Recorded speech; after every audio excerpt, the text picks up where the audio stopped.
Hello guys, कैसे हैं आप। आज करंट अफेयर के इस लेक्चर में आप सभी का स्वागत है। और ये पूरा करंट अफेयर का लेक्चर यूपीएससी और यूपीपीसीएस और भी जो सिविल सर्विसेज एग्जामिनेशन हैं उनको टारगेट करके ये पूरा करंट अफेयर तैयार किया गया है आपके लिए। तो आपकी तैयारी में एक छोटा सा योगदान है और पूरे वीडियो को आप ध्यान से देखिएगा और इसके नोट्स बना लीजिएगा। ये पूरा वीडियो बहुत इंपॉर्टेंट क्वेश्चन को सिलेक्ट करके तैयार किया गया है। तो चलिए शुरू करते हैं। और बहुत डिटेल वीडियो है, इसलिए पूरी डिटेल को आप पढ़िएगा। सिर्फ करंट अफेयर नहीं है, इसमें कुछ स्टिल जानकारी भी आपको मिलेगी जो आपके एग्जाम के पॉइंट ऑफ व्यू से बहुत इंपॉर्टेंट होने वाली है, चाहे वो प्री हो या मेंस हो। इसलिए पूरे वीडियो को देखिए और एंड तक देखिए, कहीं कोई कंफ्यूजन आपको क्रिएट नहीं होगा। पहले क्वेश्चन के साथ शुरू करते हैं कि भारत इटली संयुक्त आर्थिक सहयोग आयोग का 21वां सत्र हाल ही में आयोजित किया गया था। इस सत्र की सह अध्यक्षता भारत की ओर से किसने की थी। 4 ऑप्शन है आपके पास। पहले क्वेश्चन का आंसर दीजिए। ऑप्शन है पीयूष गोयल, नरेंद्र मोदी, निर्मला सीतारमण और राजनाथ सिंह। सही आंसर क्या होगा आप कमेंट बॉक्स में लिखकर बता सकते हैं और ज्यादा से ज्यादा लोग जुड़िए। साथ ही इस वीडियो को अपने फ्रेंड्स के साथ या आपके साथ जो बच्चे तैयारी कर रहे हैं उनके साथ ज़्यादा से ज़्यादा शेयर करिए, ताकि इसका लाभ सभी उन बच्चों को मिल सके जो प्रॉपर इस तैयारी में शामिल हैं। तो भारत इटली संयुक्त आर्थिक सहयोग आयोग का 21वें सत्र की भारत की ओर से सह अध्यक्षता किसने की थी।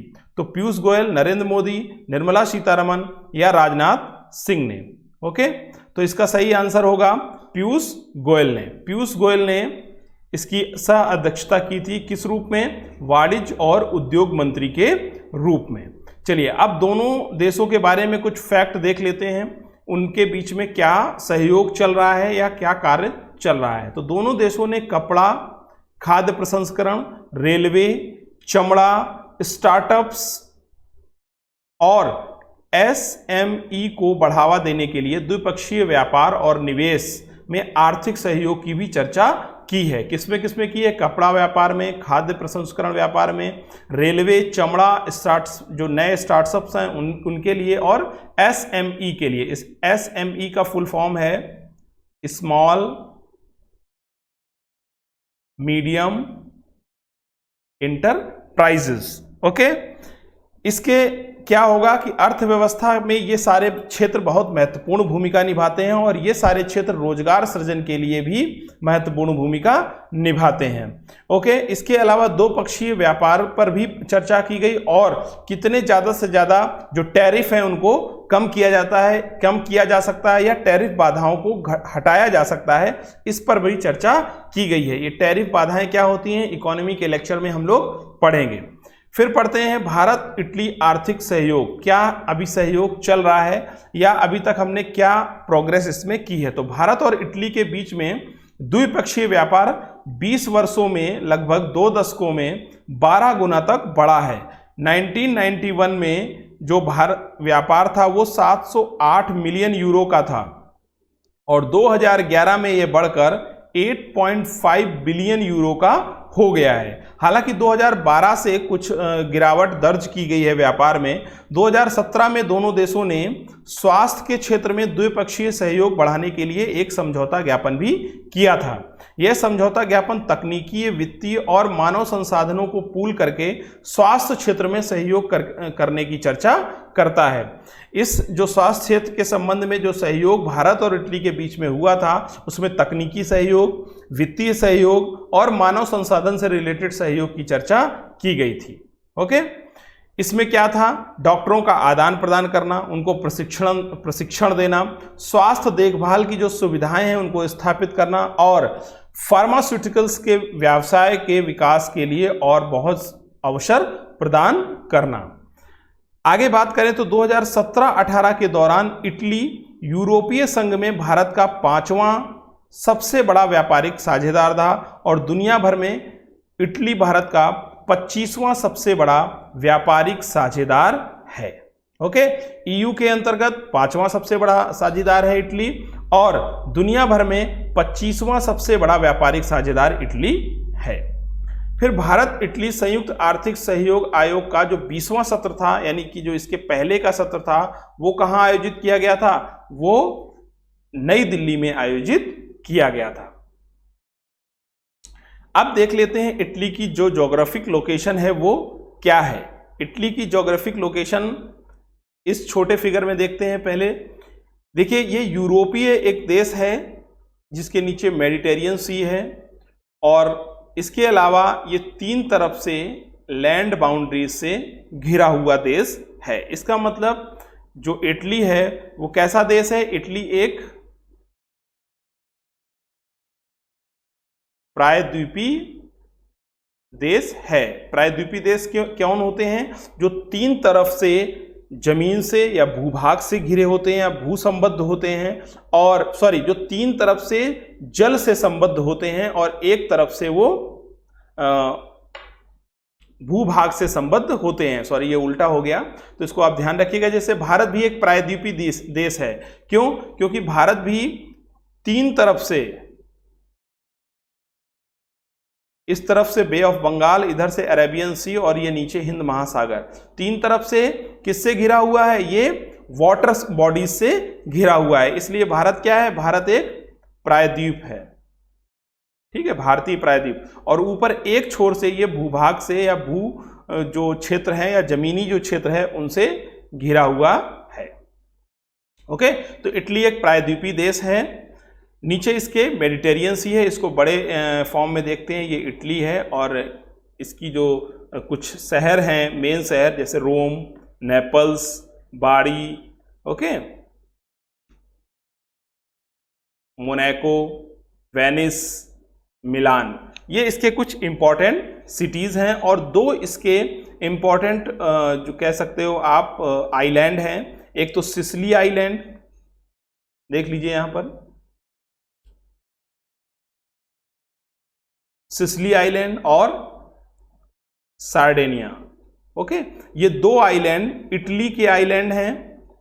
अब इटली के चारों तरफ, चूंकि ये 3 तरफ से वाटर बॉडीज से घिरा हुआ देश है, इसीलिए इटली की जो सिमिलरिटी है वो भारत से होके मानी जाती है।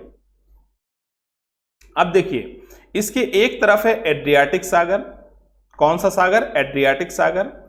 नीचे साउथ में है इसके आयोनियन सी, ईस्ट में है एड्रियाटिक सी, साउथ में है इसके आयोनियन सी, और इस तरफ है इसके टेरेनियन सी।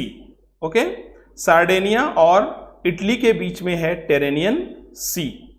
सिसिली प्रायद्वीप, सिसिली द्वीप के बारे में आप सबने सुना है। क्या है सिसिली द्वीप के बारे में जो आपने सुन रखा है, उसको कमेंट बॉक्स में आप जरूर बताएं। बहुत इंपॉर्टेंट है और कई बार ये प्रिलिमिनरी एग्जाम में ज्योग्राफी से रिलेटेड क्वेश्चन में ये डायरेक्ट पूछ लिया जाता है।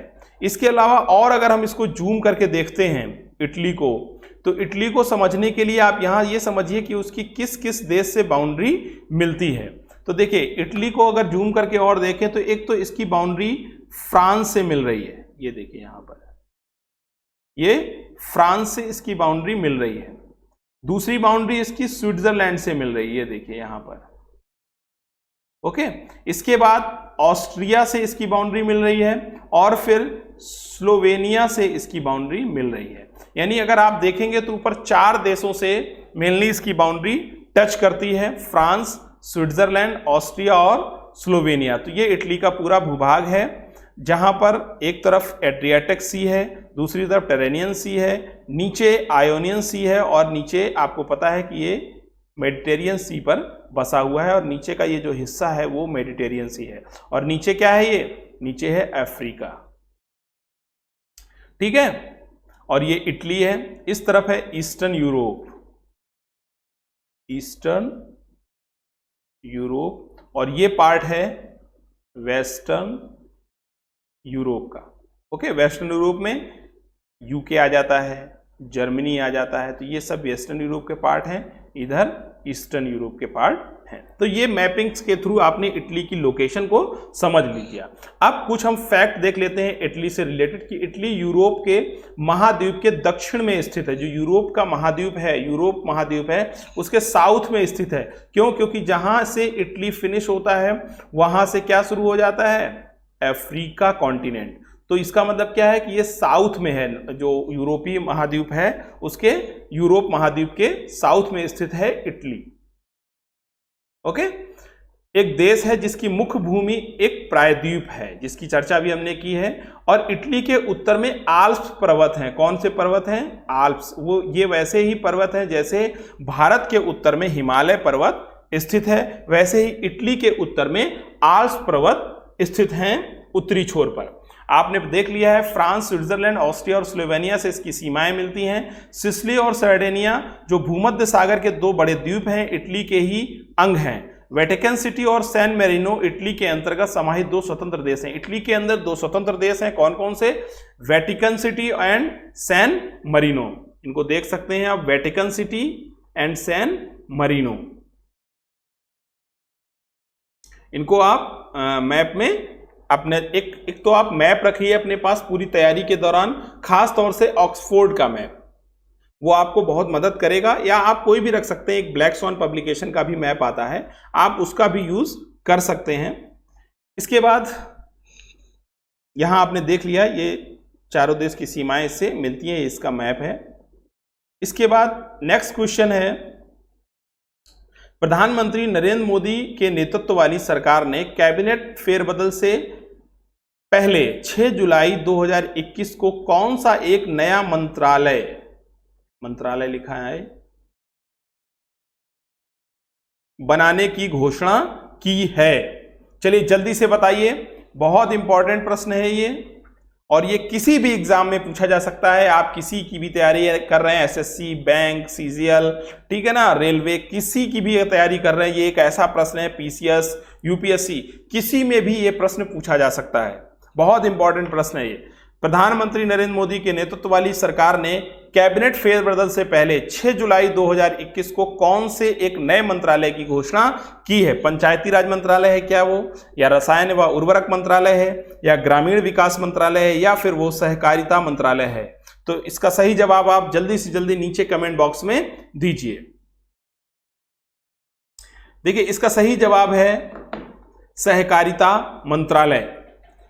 सहकारिता मंत्रालय एक नया मंत्रालय बनाया गया है प्रधानमंत्री नरेंद्र मोदी के द्वारा। यह मंत्रालय भारत में सहकारी आंदोलन को मजबूत करने के लिए एक अलग प्रशासनिक, कानूनी और नीतिगत ढांचा प्रदान करने का कार्य करेगा। भारत में सहकारी आंदोलन को मजबूत करने के लिए सहकारिता मंत्रालय का गठन किया गया है। मोदी सरकार के दूसरे कार्यकाल के लिए सत्ता में आने के बाद 2019 के बाद सहकारिता मंत्रालय बनाया जाना दूसरा ऐसा मंत्रालय है जो नया मंत्रालय बनाया गया है। इसको कहते हैं मिनिस्ट्री ऑफ कोऑपरेशन, सहकारिता मंत्रालय।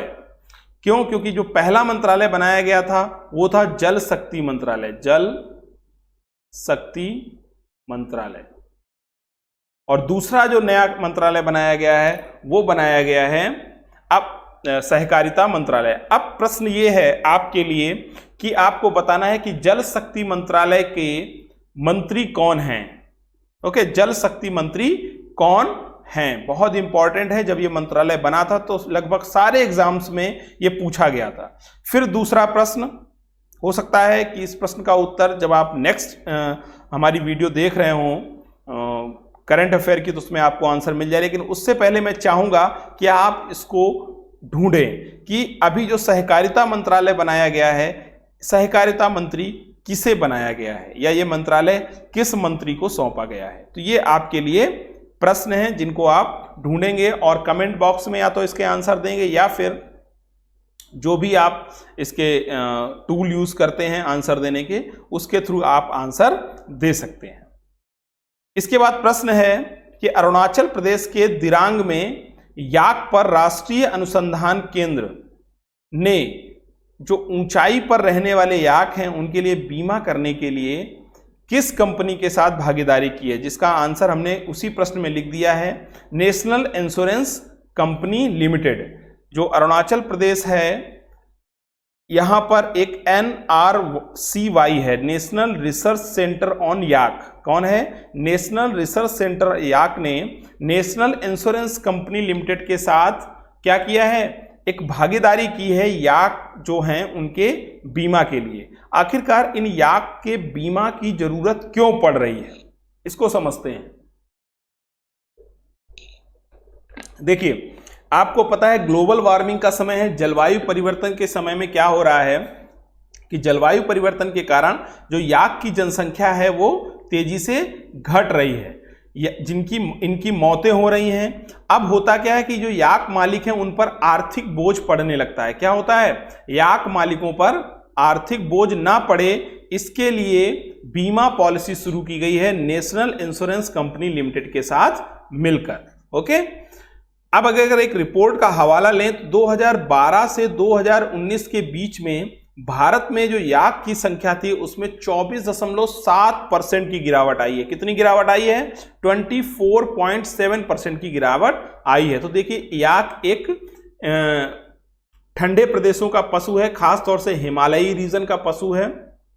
कई बार जब शिमला मनाली घूमने जाते हैं तो कई लोग उस पर फोटो खिंचवा के भी डालते हैं। ये वही याक है जिसके लिए बीमा पॉलिसी शुरू की गई है। बीमा पॉलिसी याक मालिकों को मौसम की आपदाओं, पारागमन दुर्घटनाओं, मतलब कि आने जाने के समय जब कोई दुर्घटना हो जाती है या फिर किसी बीमारी, दंगों, सर्जिकल ऑपरेशन, जैसे सेना सर्जिकल ऑपरेशन करती है उस दौरान अगर कोई याक की डेथ हो जाती है, और हड़ताल से उत्पन्न जोखिमों से इसे बचाएगी। अब अगर इन किसी भी प्रकार की आपदाएं हैं जो अब आ जाती हैं, जो बीमा पॉलिसी इनको दी गई है, वो क्या करेगी, जो याक मालिक हैं उनको सपोर्ट करेगी। इस प्रकार यह नीति सिक्किम, अरुणाचल प्रदेश, लद्दाख और हिमाचल प्रदेश में याक पालन करने वाले समुदायों को वित्तीय सुरक्षा प्रदान करेगी। कहाँ? सिक्किम, अरुणाचल, लद्दाख और हिमाचल प्रदेश में जो याक मालिक हैं उनको वित्तीय सुरक्षा प्रदान करने का काम करेगी। इस बीमा पॉलिसी के तहत मालिकों को अपने याक को कान पर क्या लगाना पड़ेगा, एक टैग लगाना पड़ेगा, और अपने पशुओं का बीमा कराने के लिए पूरा विवरण देना पड़ेगा, जिसकी जरूरत, जो उचित जरूरत जिसकी होगी। फिर दावा प्राप्त करने के लिए मालिकों को फॉर्म, पशु चिकित्सक से मृत्यु प्रमाण पत्र और पोस्टमार्टम रिपोर्ट और ईयर टैग जमा करना होगा। जो कान में टैग लगा है, क्या क्या जमा करना होगा, तो फॉर्म भरना होगा, पशु चिकित्सक इनका डेथ सर्टिफिकेट बनवाना होगा याक का, पोस्टमार्टम रिपोर्ट दिखानी होगी, और ईयर टैग जो कि उनको कान में जो टैग लगाया गया था बीमा पॉलिसी के समय, ये उनको जमा करना होगा। इस राशि का दावा करने के लिए जो प्रतीक्षा अवधि है वो 15 दिन की रखी गई है। भारत में याक की कुल जनसंख्या लगभग 58,000 है। केंद्र शासित प्रदेश लद्दाख और जम्मू कश्मीर में 26,000 याक हैं। लगभग आधे याक तो जम्मू एंड कश्मीर और लद्दाख में हैं। अरुणाचल प्रदेश में लगभग 24,000 और सिक्किम में 5,000 और हिमाचल में 2,000 याक हैं। हालांकि पश्चिम बंगाल और उत्तराखंड में भी कुछ कुछ याकों की संख्या है। फिर अगला प्रश्न,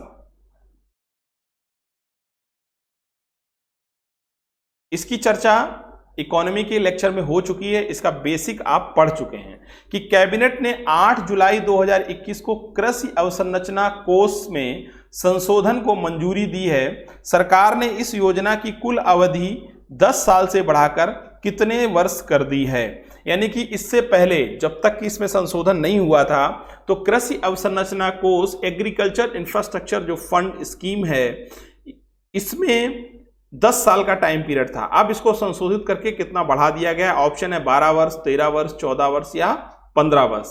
सही जवाब दे देंगे आप लोग, ऐसी हम उम्मीद करते हैं।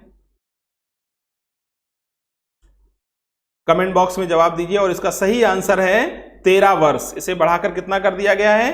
13 वर्ष कर दिया गया है AIF को। इस कदम का उद्देश्य 1 लाख करोड़ रुपए के कृषि अवसंरचना कोष का विस्तार करना है। जो ये AIF है उसका कितना कोष है? 1 लाख करोड़ रुपए का बजट रखा गया है। यह AIF से 2 करोड़ रुपए तक का ऋण प्राप्त करने के लिए, जैसे हमने लेक्चर में आपको इकोनॉमी के लेक्चर में बताया गया था कि इसमें 2 करोड़ रुपए तक का लोन दिया जा सकता है। ठीक है, 2 करोड़ रुपए तक का लोन प्राप्त करने के लिए कृषि उपज बाजार समिति यानी कि APMC सहित जो अन्य लाभार्थी संस्थान हैं उनका विस्तार किया जाएगा।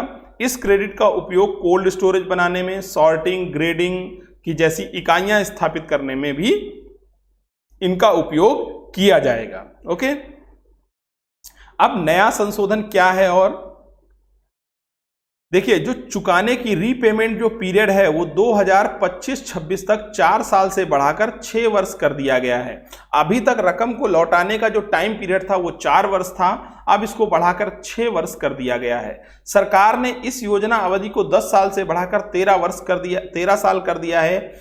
इस योजना अब 2032-33 तक वैध रहने वाली है। AIF से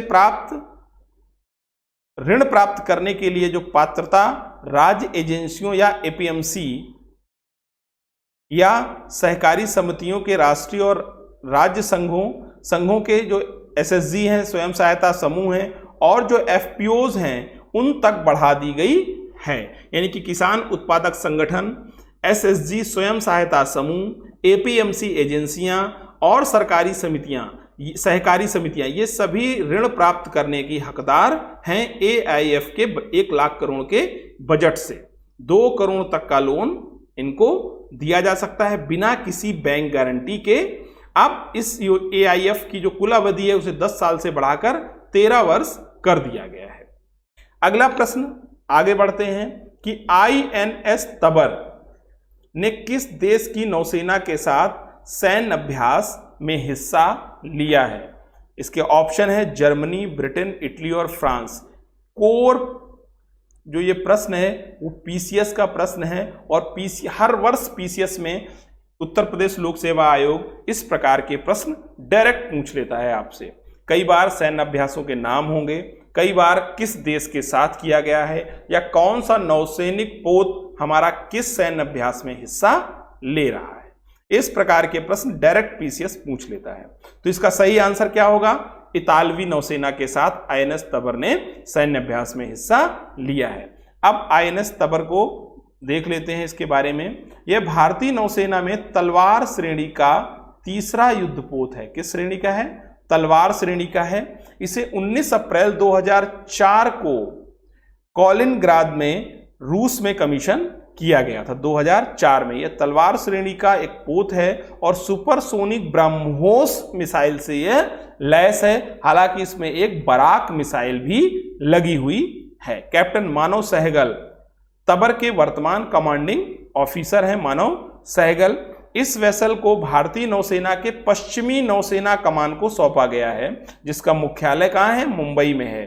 पश्चिमी नौसेना का मुख्यालय मुंबई है, और यह एक अच्छी तरह से सुसज्जित युद्धपोत है जो हवा, सतह और उप सतह मिशनों को आसानी से संभाल सकता है।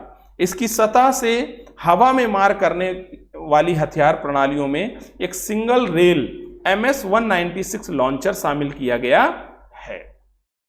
ओके, अगला प्रश्न है कि अंतर्राष्ट्रीय सहकारिता दिवस कब मनाया जाता है या मनाया गया है? इसका सही आंसर दीजिए। इसी महीने में अंतर्राष्ट्रीय सहकारिता दिवस मनाया गया है।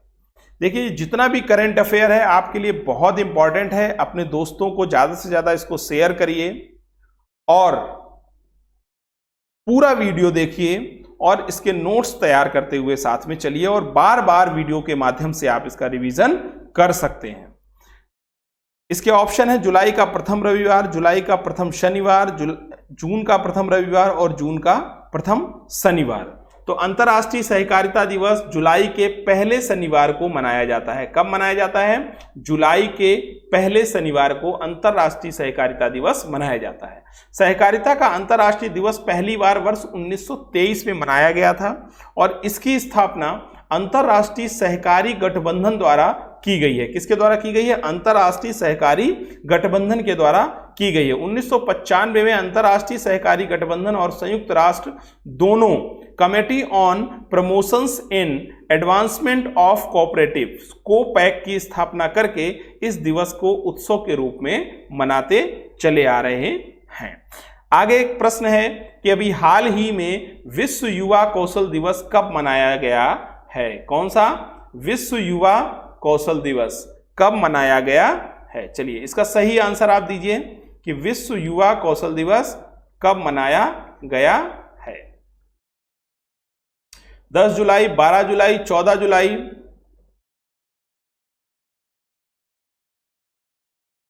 या फिर 15 जुलाई? सही आंसर बताइए।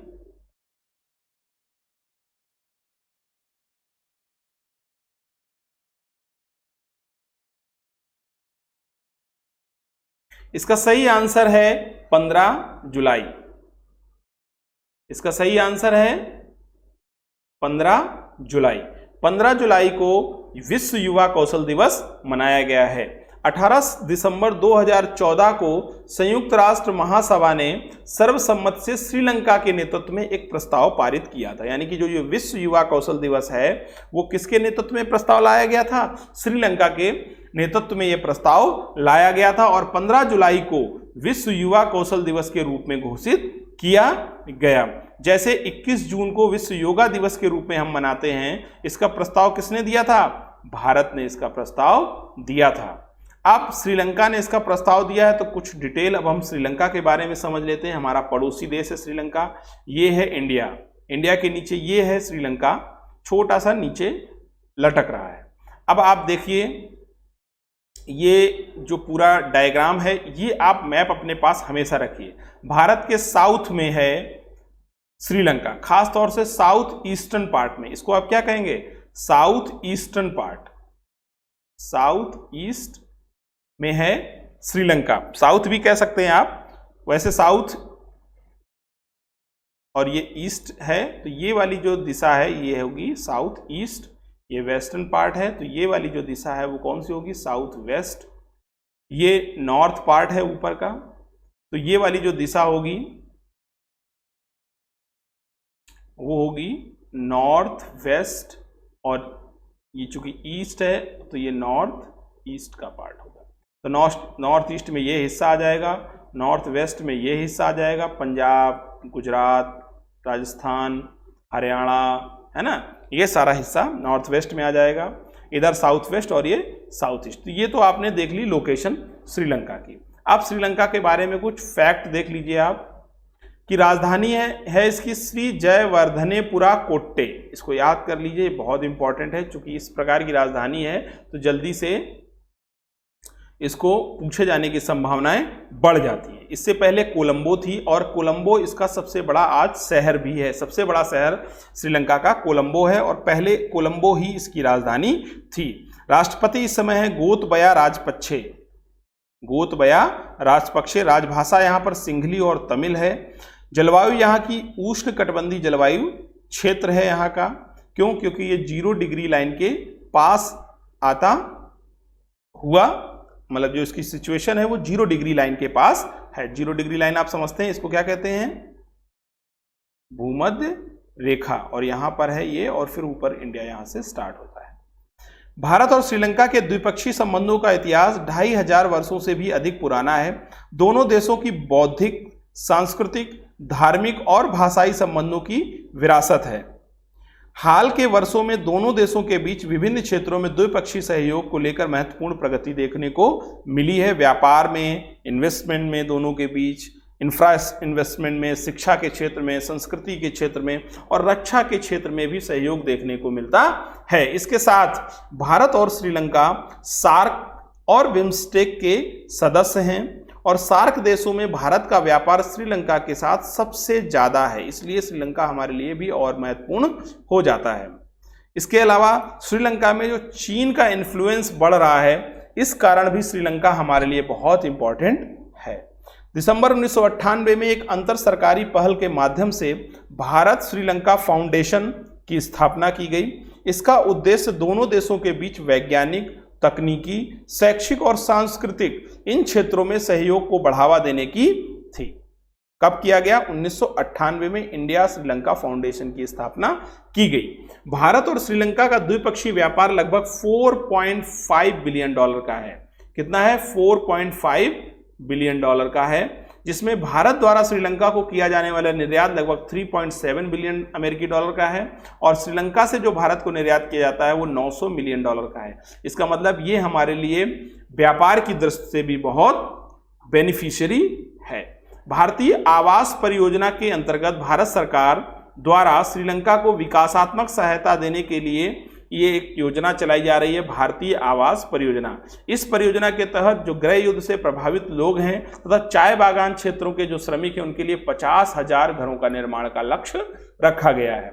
दोनों देशों की सेनाओं के बीच संयुक्त सैन्य अभ्यास भी होता है मित्र शक्ति के नाम से, और एक संयुक्त नौसैनिक अभ्यास होता है स्लिनेक्स के नाम से। ये पीटी के पॉइंट ऑफ व्यू से इतना बहुत इंपॉर्टेंट है, इसको रट लीजिए।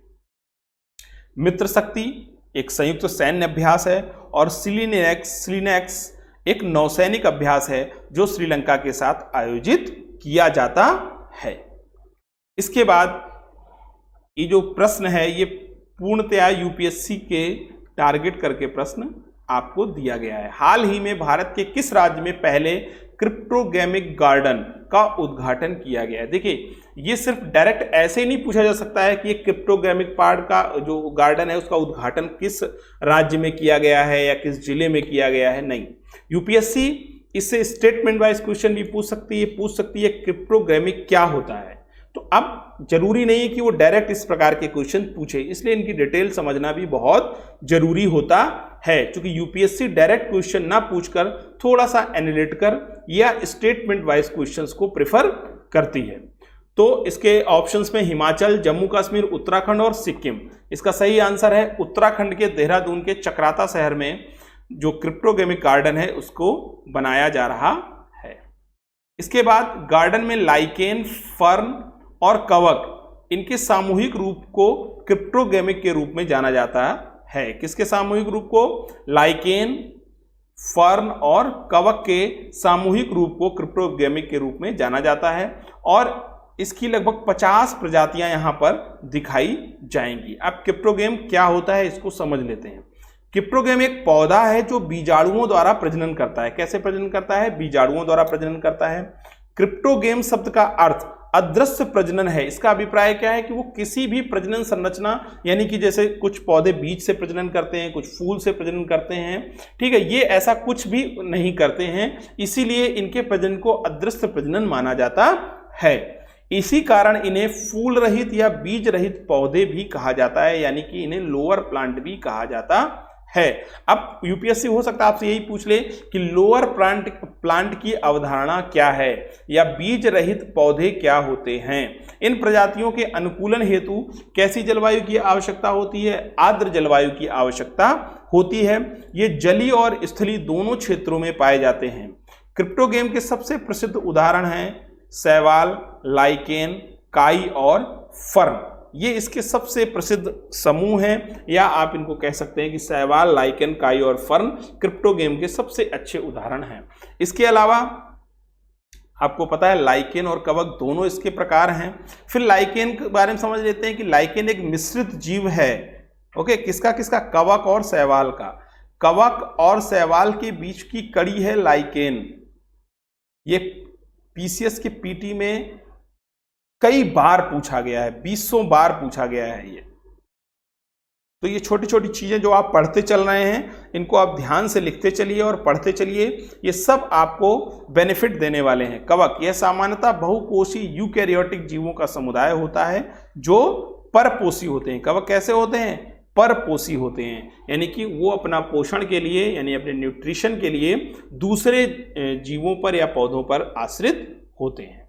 इसके बाद एक और इंपॉर्टेंट क्वेश्चन आपके सामने है स्क्रीन पे कि हाल ही में नेपाल और भारत ने किस जल विद्युत परियोजना के लिए समझौते पर हस्ताक्षर किया है? कर्णाली जल विद्युत परियोजना, कमला जल विद्युत परियोजना, लोअर अरुण जल विद्युत परियोजना या पंचेश्वर जल विद्युत परियोजना। तो इसका सही आंसर आप लोग जल्दी से जल्दी दीजिए कमेंट बॉक्स में। हाल ही में नेपाल और भारत ने किस जल विद्युत परियोजना के लिए समझौते पर हस्ताक्षर किए हैं? तो इसका सही आंसर है लोअर अरुण जल विद्युत परियोजना। कौन सी? लोअर अरुण जल विद्युत परियोजना। नेपाल के पूर्वी नेपाल के क्षेत्र में 679 मेगावाट की जल विद्युत परियोजना है जिसे लोअर अरुण जल विद्युत परियोजना जाना जाता है। इसे भारत की सतलुज जल विद्युत निगम SJVN के साथ 1.3 बिलियन अमेरिकी डॉलर के साथ समझौता इसका किया गया है। फिर कुछ फैक्ट देख लेते हैं नेपाल के साथ। यह भारत द्वारा शुरू किया गया नेपाल में दूसरा सबसे बड़ा वेंचर है। यह सबसे बड़े विदेशी निवेश की परियोजना भी यही है। लोअर अरुण जल विद्युत परियोजना, और इसे पूर्वी नेपाल के एक प्रांत शंखुवा सभा के जिले में अरुण नदी पर बनाया जा रहा है। किस जिले में? शंखुवा सभा जिले में अरुण नदी पर बनाया जा रहा है। अरुण नदी कहाँ बहती है? यह सबसे बड़ी ट्रांस हिमालय नदी, इसके बारे में देखते हैं। सबसे बड़ी ट्रांस हिमालय नदी, यानी कि यह हिमालय के पार से आती है, जो नेपाल से होकर गुजरती है, और यह नदी सप्तकोसी नदी प्रणाली में बह जाती है। यानी आप कह सकते हैं कि यह नदी सप्तकोसी नदी प्रणाली की सहायक नदी है, अरुण नदी। तिब्बत में इसे या इसके ऊपरी भाग को मैनक्यू के नाम से जाना जाता है, यानी मैनक्यू के नाम से अरुण नदी को तिब्बत में जाना जाता है, और यह सप्तकोसी नदी की सहायक नदी है, ट्रांस हिमालयी नदी है। इसके अलावा अब नेपाल के बारे में जब चर्चा हो रही है तो नेपाल को मैप के थ्रू आप देख लीजिए कि ये भारत के उत्तरी भाग पर स्थित है, और इसकी जो सीमाएं हैं, एक तरफ उत्तर प्रदेश से मिलती हैं, दूसरी तरफ उत्तराखंड से मिलती हैं, और इस तरफ बिहार से भी इसकी सीमाएं मिलती हैं। इसके अलावा सिक्किम से इधर सीमाएं मिलती हैं, और सिलीगुड़ी चूंकि यहाँ मिल रहा है, दार्जिलिंग मिल रहा है, तो पश्चिम बंगाल से भी इसकी सीमाएं, पीबी न लिखकर वेस्ट बंगाल। ओके, तो इसका मतलब नेपाल की सीमाएं कितने राज्यों से मिलती है? कितने? उत्तराखंड, उत्तर प्रदेश, बिहार, वेस्ट बंगाल और सिक्किम, 5 राज्यों से नेपाल की सीमाएं मिलती हैं, और ये नेपाल का ध्वज है। राजधानी नेपाल की काठमांडू है, राजभाषा नेपाली है, राष्ट्रपति इसकी विद्या देवी भंडारी हैं, विद्या देवी भंडारी, और प्रधानमंत्री इसके शेर बहादुर देउबा हैं, जो अभी हाल ही में नियुक्त हुए हैं। नेपाल के बारे में, भारत से इसके जो संबंध हैं उनके बारे में देख लेते हैं कि नेपाल भारत का एक महत्वपूर्ण पड़ोसी है, और सदियों से चले आ रहे भौगोलिक, ऐतिहासिक, सांस्कृतिक और आर्थिक संबंधों के कारण वह हमारी विदेश नीति में भी महत्वपूर्ण भूमिका रखता है। भारत और नेपाल में, दोनों देशों में हिंदू धर्म और बौद्ध धर्म का बराबर समान संबंध साझा करते हैं। इसके अलावा बुद्ध का जन्म स्थान लुम्बिनी है, और उनका निर्वाण स्थान कुशीनगर है। लुम्बिनी नेपाल में स्थित है और कुशीनगर भारत में स्थित है। वर्ष 1950 में भारत नेपाल संधि और मित्रता संधि दोनों देशों के बीच मौजूदा जो विशेष संबंध हैं उनका आधार है। कब की? 1950 की भारत नेपाल शांति और मित्रता संधि हमारे संबंधों का आधार है। हम किस चीज़ पर सहयोग कर रहे हैं? हम हिंदू और बौद्ध धर्म को मानने वाले देश हैं। हमारे जो भारत और नेपाल है, उस दोनों देशों की जो सीमाएं हैं वो खुली सीमा है, और दोनों देशों में जो लोगों का आवाजा है या जो उनके रिलेशन है वो इस पार से उस पार और उस पार से इस पार भी होते हैं आज। और ये सिर्फ रिलेशन ऐसा नहीं कि सिर्फ आजीविका से रिलेटेड है या उनके जीवन जीने या उनके रोजगार से रिलेटेड है, बल्कि ये संबंध विवाह और पारिवारिक भी हैं। इसलिए भारत और नेपाल के जो संबंध हैं, इस आधार पर इसे रोटी बेटी के रिश्ते के नाम से भी जाना जाता है। भारत नेपाल को अन्य देशों के साथ व्यापार करने के लिए पारगमन सुविधा भी प्रदान करता है। नेपाल अपने समुद्री व्यापार के लिए कोलकाता बंदरगाह का उपयोग करता है। किस बंदरगाह का उपयोग करता है? कोलकाता बंदरगाह का उपयोग करता है।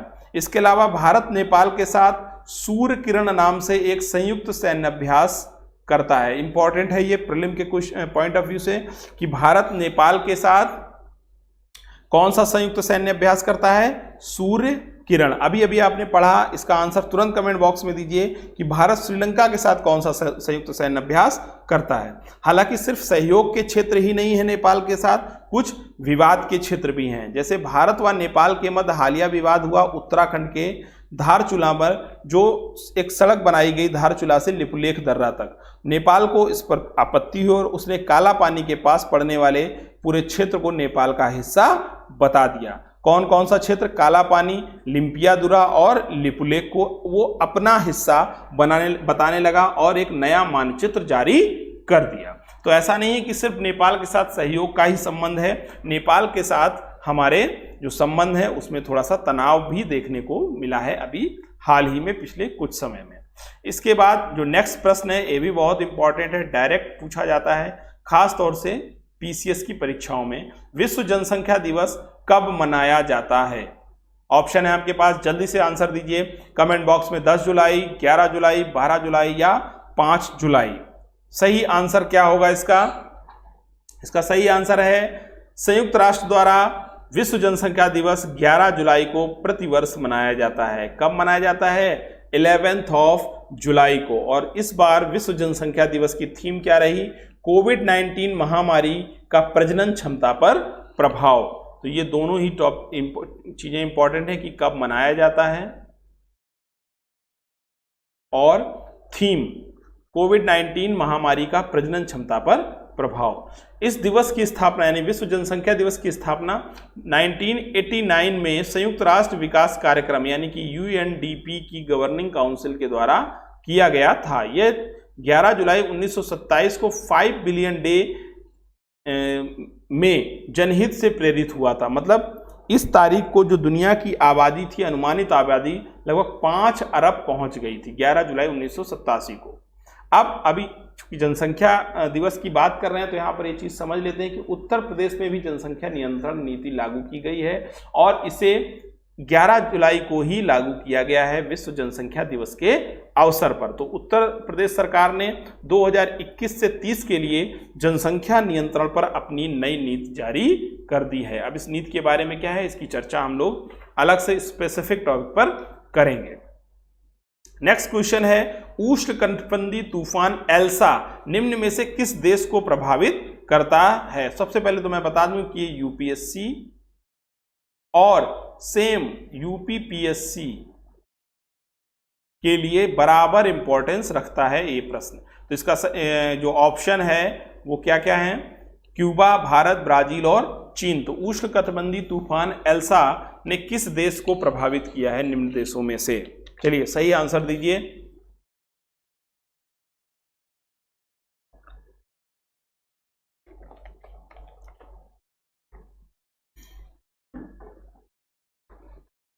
सही आंसर क्या है इसका?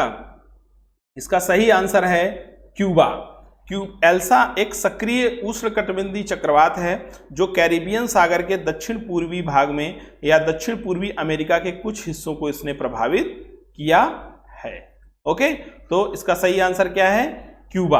अब क्यूबा की लोकेशन देख लेते हैं और चूंकि अमेरिका के दक्षिण पूर्वी हिस्से की बात हुई है तो इसको भी समझ लेते हैं। देखिए ऊपर ये यूएसए है, यूएसए, और इसका दक्षिण पूर्वी हिस्सा कौन सा होगा? जो फ्लोरिडा वाला हिस्सा है। इसको आप जब अपने मैप पे देखिएगा देख लीजिएगा, ये इसका साउथ ईस्टर्न पार्ट है।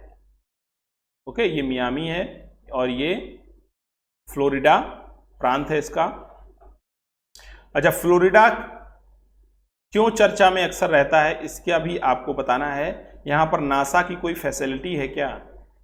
ये हमने आपको हिंट कर दिया है। अब आपको ये कमेंट बॉक्स में बताना है कि ये फ्लोरिडा चर्चा में अक्सर क्यों रहता है अगर कोई नासा से रिलेटेड कोई वर्क होता है। क्यूबा की जो लोकेशन है समझ लीजिए, ऊपर यूएसए है, ये गल्फ ऑफ मैक्सिको है और इस तरफ मैक्सिको है। ये मध्य अमेरिकी देश हैं, मध्य अमेरिकी देश हैं। साउथ में कैरेबियन सी है और इसके नीचे है साउथ अमेरिका। ओके, क्यूबा है और उसके बगल में इस तरफ नीचे जमैका है, इधर हैती है, डोमिनियन रिपब्लिक है, पोर्टो रिको है। तो ये इसकी लोकेशन है और क्यूबा की राजधानी क्या है? हवाना। क्यूबा की राजधानी क्या है? हवाना। फिर उष्णकटिबंधीय चक्रवात क्या होते हैं? हालांकि ये ज्योग्राफी का टॉपिक है, लेकिन जब अब आप करंट पढ़ रहे हैं तो इसको एक लाइन में समझ लेते हैं कि ये तेजी से घूमने वाली हवाओं के घूमने वाली एक तूफान प्रणाली है। ये निम्न दाब केंद्र को बनाता है, इसमें तेज हवाएं चलती हैं। ओके, और भारी बारिश इसके समय होती है। यानी जो उष्णकटिबंधीय चक्रवात होते हैं वो निम्न दबाव के केंद्र होते हैं, तेज हवाओं के साथ आगे बढ़ते हैं और भारी बारिश करते हैं। स्थान और ताकत के आधार पर उष्णकटिबंधीय चक्रवात को अलग अलग स्थान पर अलग अलग नामों से जाना जाता है। जैसे भारत में चक्रवात ही कहा जाता है, ऑस्ट्रेलिया में कुछ और नाम दिया जाता है। ऐसे ही जो अटलांटिक महासागर है या उसका जो उत्तर पूर्वी क्षेत्र है, यानी कि जो ये वाला पूरा एरिया है, उसमें वहाँ पर इनको टाइफून के नाम से जाना जाता है। तो ये सब अलग अलग नामों से जाने जाते हैं। तो उष्णकटिबंधीय चक्रवात क्या है? ये एक तूफान प्रणाली है जो तेजी से वायु घूमती, जहाँ निम्न वायु दाब का केंद्र बनता है। इसके अलावा ये भारी वर्षा करते हैं और स्थान और ताकत के आधार पर पूरे विश्व में इनके नाम अलग अलग हैं। फिर एक और इंपॉर्टेंट क्वेश्चन आपके सामने है स्क्रीन पर कि कौन सा देश अपने QR कोड के लिए भारत के एकीकृत भुगतान इंटरफेस UPI के मानकों को अपनाने वाला पहला देश बन गया है। चलिए बताइए, कौन सा देश QR कोड के लिए भारत के एकीकृत भुगतान इंटरफेस UPI के मानकों को अपना, आप आजकल आप सब लोग UPI का यूज करते हैं, तो कौन सा देश है वो देश भूटान इसका सही आंसर है। भूटान ने हमारी UPI प्रणाली को अपनाया है। अब भूटान की लोकेशन को समझते हैं कि भूटान कहां पर स्थित है। देखिए ये है भूटान की लोकेशन।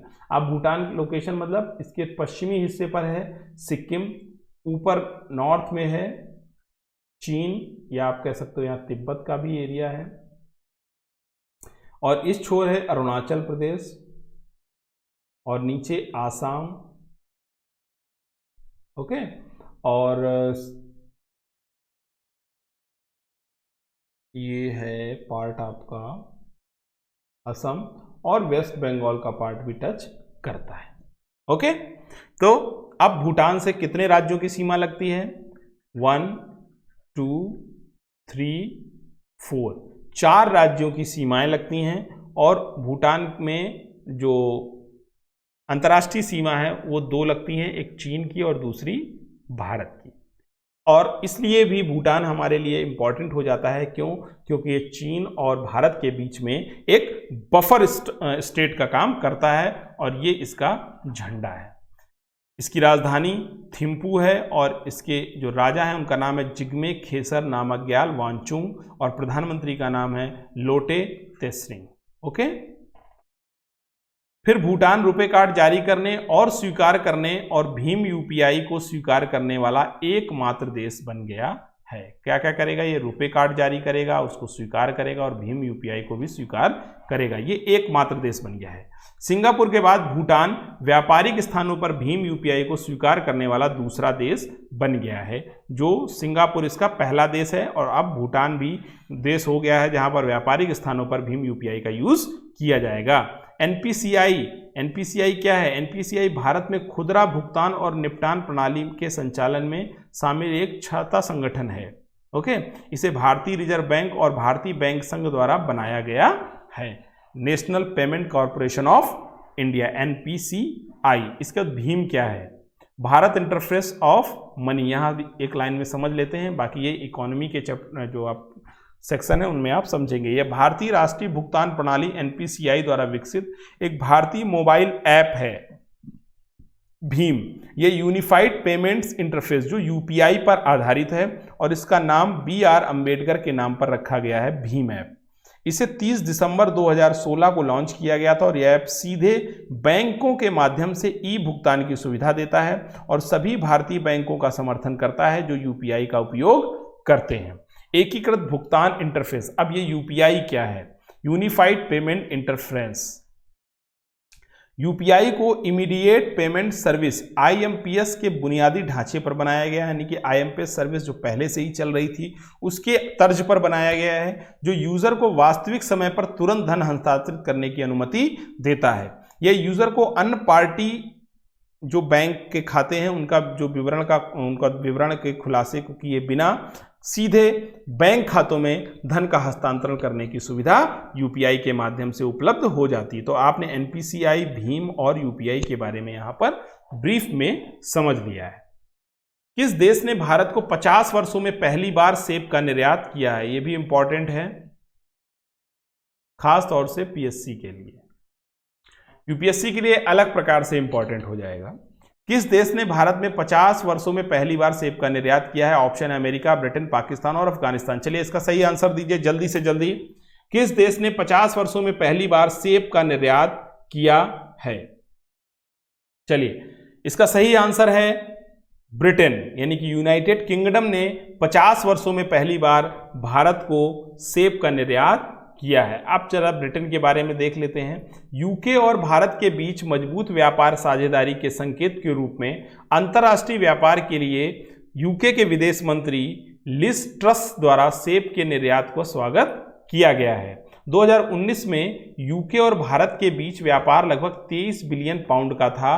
अब ये दोनों चाहते हैं कि 2030 तक इस जो 23 बिलियन पाउंड का जो व्यापार है इसको दोगुना करने का लक्ष्य रखा है। अब यूनाइटेड किंगडम की जो लोकेशन है वो समझ लीजिए आप, जो यूरोपीय महाद्वीप है उसके पश्चिम में यूनाइटेड किंगडम स्थित है। इसकी राजधानी है लंदन, सबसे बड़ा शहर भी इसका लंदन है।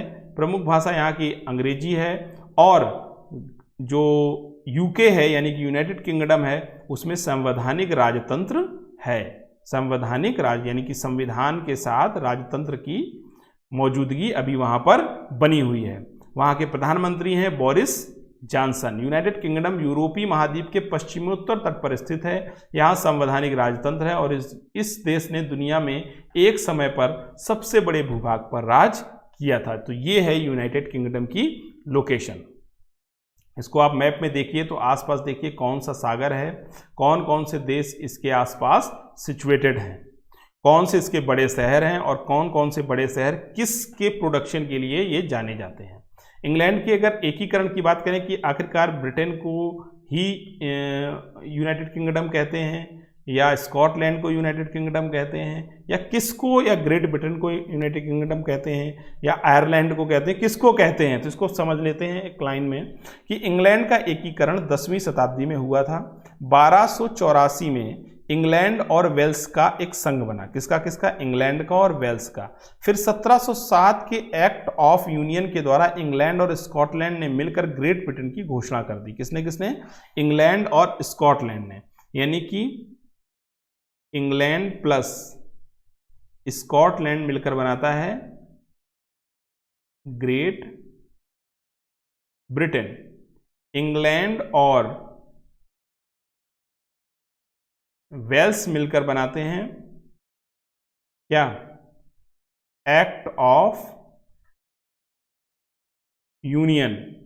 इसके बाद 1921 में एंग्लो आयरिश संधि के द्वारा आयरलैंड का विभाजन हो गया और उत्तरी आयरलैंड को 6 उत्तरी आयरिंग काउंटियों में के रूप में, उत्तरी आयरलैंड के रूप में यूनाइटेड किंगडम में रहने का फैसला लिया।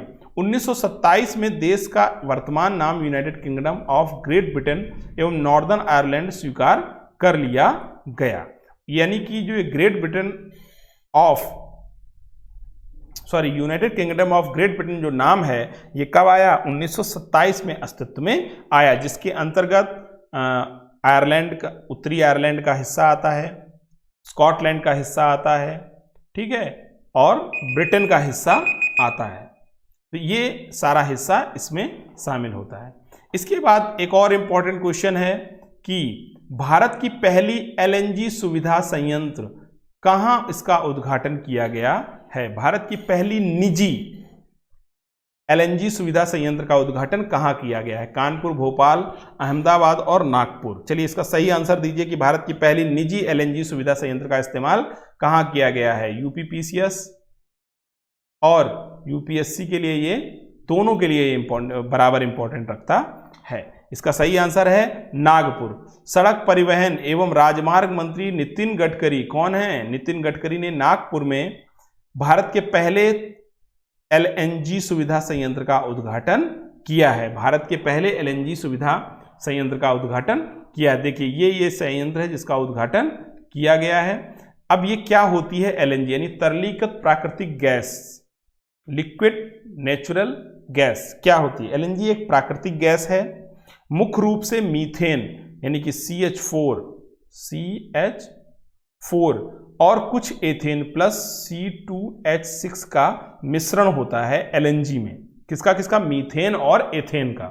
मीथेन और एथेन का, जिसे आसानी से गैर दबाव भंडारण और परिवहन के लिए तरल रूप से ठंडा किया जाता है। ये गंधहीन होती है, रंगहीन होती है, गैर विषाक्त होती है और गैर संक्षारक भी होती है। गैर संक्षारक का मतलब कि ये चीजों को हार्म नहीं करती है, गैर विषाक्त होती है, गंधहीन होती है और रंगहीन गैस होती है। चलिए अगले प्रश्न पर आते हैं। यह प्रश्न खेल से संबंधित है और यह प्रश्न ईमानदारी से आप समझिए कि यह प्रश्न सिर्फ और सिर्फ उत्तर प्रदेश लोक सेवा आयोग के लिए इंपॉर्टेंस रखता है, यूपी पीसीएस के लिए, और बहुत इंपॉर्टेंट रखता है क्योंकि 4 जो टेनिस चैंपियनशिप मेन होती हैं उनसे रिलेटेड कोई ना कोई प्रश्न उत्तर प्रदेश लोक सेवा आयोग अपने प्रारंभिक परीक्षा के अंतर्गत पूछ लेता है। तो अभी हाल ही में विंबलडन टेनिस चैंपियनशिप खिताब 2021 का खिताब किसने जीता है? तो पहला ऑप्शन नोवाक जोकोविच, रोजर फेडरर, राफेल नडाल और इवान लेंडी। तो इसका सही आंसर क्या होगा? चलिए जल्दी से क्विक बताइए। बिल्कुल अभी हाल का करंट अफेयर है, आपने न्यूज़पेपर में इसको जरूर पढ़ा होगा कि अभी हाल ही में विंबलडन टेनिस चैंपियनशिप का खिताब 2021 किसने जीता है? नोवाक जोकोविच, रोजर फेडरर, राफेल नडाल या इवान लेंडी ने? तो इसका सही आंसर नोवाक जोकोविच है। क्या है इसका सही आंसर? नोवाक जोकोविच। नोवाक जोकोविच ने अपना 6ठा grand slam Wimbledon tennis championship खिताब 2021 अपने नाम कर लिया है। अब देख लेते हैं इस खिताब के बारे में कि द्वितीय विश्व युद्ध के बाद पहली बार कोविड-19 महामारी के कारण 2020 में इस चैंपियनशिप को टूर्नामेंट को रद्द कर दिया गया था। इस टूर्नामेंट की शुरुआत 28 जून 2021 को हुई थी और फाइनल 11 जुलाई 2021 को इंग्लैंड के लंदन में खेला गया था। इंग्लैंड के लंदन में all England lawn tennis and cricket club में इसको खेला जाता है। विंबलडन चैंपियनशिप दुनिया भर में सबसे पुराना टेनिस टूर्नामेंट है। इसे व्यापक रूप से सबसे प्रतिष्ठित चैंपियनशिप भी माना जाता है। यह 1887 में विंबलडन लंदन में ऑल इंग्लैंड क्लब में आयोजित किया गया है। यह आउटडोर ग्रास कोर्ट पर खेला जाता है। आउटडोर ग्रास कोर्ट पर खेला जाता है, मतलब आउटडोर खेला जाता है, इंडोर नहीं खेला जाता है। यह टूर्नामेंट पारंपरिक रूप से जून के अंत और जुलाई की शुरुआत में 2 सप्ताह के लिए कंडक्ट कराया जाता है। अब देखते हैं नोवाक जोकोविच के बारे में। ये कौन है नोवाक जोकोविच? ये एक सर्बियाई खिलाड़ी हैं जिन्हें एसोसिएशन ऑफ टेनिस प्रोफेशनल्स यानी एटीपी के द्वारा विश्व में नंबर 1 की रैंकिंग दी गई है। ओके, तो नोवाक जोकोविच एक सर्बियाई खिलाड़ी। डायरेक्ट पूछ लिया जाता है कि इनका संबंध किस देश से है, तो ये इनका संबंध नोवाक जोकोविच का सर्बिया से है। विंबलडन 4 ग्रैंड स्लैम टेनिस टूर्नामेंटों में से एक है, यानी कि जो मेन 4 जो ग्रैंड स्लैम टेनिस टूर्नामेंट होते हैं उनमें से एक है विंबलडन, और अन्य टूर्नामेंटों में ऑस्ट्रेलियन, फ्रेंच, यूएस अन्य 3 आते हैं। विंबलडन एक ऐसा प्रमुख टूर्नामेंट है जो एक तो आउटडोर खेला जाता है और अपनी तरह सतह पर घास पर खेला जाता है। ठीक है, तो 3 और कौन कौन से जो ग्रैंड स्लैम है? एक तो ऑस्ट्रेलिया ग्रैंड स्लैम। देखिए अब इधर से आप पूर्व से पश्चिम की ओर चलते जाइए और इसी तरीके से ये पूरे ग्रैंड स्लैम आयोजित भी कराए जाते हैं। सबसे पहले ऑस्ट्रेलिया होता है, फिर क्या आएगा? फिर आएगा फ्रांस में, फिर विंबलडन इंग्लैंड में, और यूएस ओपन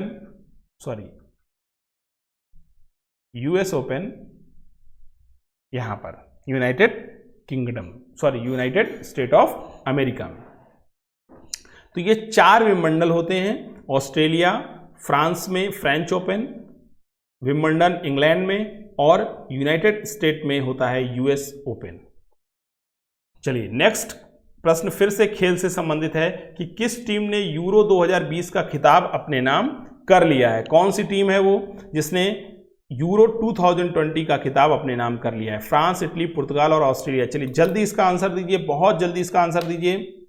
इसका सही आंसर है इटली। इटली ने यूरो 2020 का खिताब अपने नाम कर लिया है, और यूरो 2020 फुटबॉल से रिलेटेड एक खिताब है। इटली की फुटबॉल टीम ने 2020 का खिताब जीत लिया है, और किसको हराकर? इंग्लैंड को हराकर। अब यूरो कप के बारे में थोड़ा सा समझ लेते हैं, क्या है ये? यूरो को यूईएफए यूरोपियन फुटबॉल चैंपियनशिप भी कहा जाता है। क्या कहा जाता है? यूईएफए यूरोपियन फुटबॉल चैंपियनशिप भी कहा जाता है। यह यूरोप में होने वाली प्रमुख खेल प्रतियोगिता है। इसका आयोजन 4 साल बाद किया जाता है। इसकी शुरुआत 1958 में हुई थी। अब तक इस प्रतियोगिता को सबसे ज्यादा बार स्पेन और जर्मनी ने 3 बार जीता है, जबकि पिछली बार 2016 में जब यह आयोजित की गई थी तो इसे पुर्तगाल ने जीता था। फिर एक और इंपॉर्टेंट क्वेश्चन जो खास तौर से यूपी पीसीएस के लिए बहुत इंपॉर्टेंट होने वाला है, और यूपीएससी के लिए भी। क्यों? क्योंकि ये टोक्यो ओलंपिक से रिलेटेड क्वेश्चन है कि निम्न में से कौन टोक्यो ओलंपिक में भारत के ध्वजवाहक के रूप में शामिल होंगे? ऑप्शन है MC मैरी कॉम, मनप्रीत सिंह, या दोनों, या इनमें से कोई नहीं। चलिए बताइए, जल्दी से आंसर दीजिए इसका। आपको पता है टोक्यो ओलंपिक आने वाले हैं, तो उम्मीद करते हैं कि आप इसका आंसर बहुत जल्दी देंगे। इसका सही आंसर है MC मैरी कॉम, और जो पुरुष हॉकी टीम के कप्तान हैं मनप्रीत सिंह, इन दोनों को टोक्यो ओलंपिक में भारत के ध्वजवाहक के रूप में शामिल किया गया है। ये दोनों खिलाड़ी 23 जुलाई 2021 को होने वाले टोक्यो ओलंपिक के उद्घाटन में भारत के ध्वजवाहक होंगे। कब हो रहा है?